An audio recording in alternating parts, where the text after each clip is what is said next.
There was this green fence, I'll never forget it as long as I live. And it had enough opening for me to put my head through it, looking for people.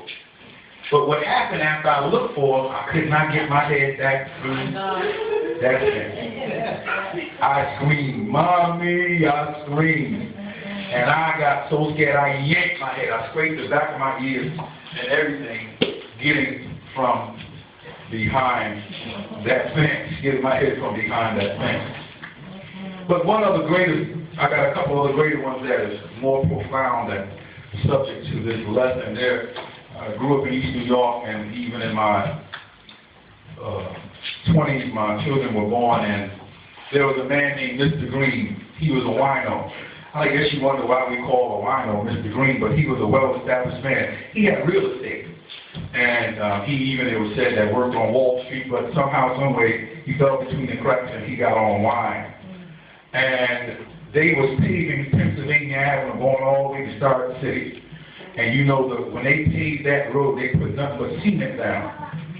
And the cement probably was about from the top of this chair to the bottom of the chair. So Mr.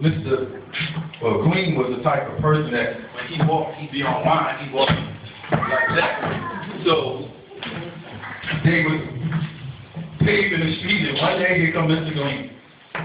And he plunged right into that cement. It was wet. And he could not get out. He was drunk. And it took the men to pull him out. And you should have seen the sight, how he looked with it all in his eyes and everywhere. He could have died. But it took them, the workers, to come get him and pull him out. He was stuck in the cement.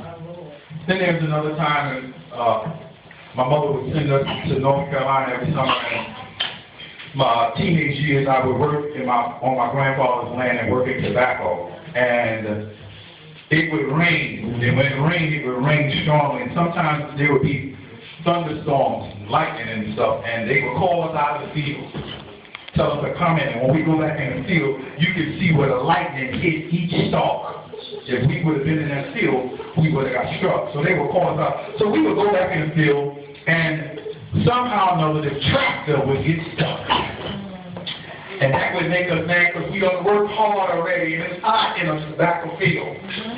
And we would work so hard, and that tractor, you know those big wheels on a tractor, it would get stuck, and we would have to get behind to try to get that tractor out of the mud. And while we're trying to get it out, it's kicking and spinning wheels. And guess where the mud is going? Right in our face.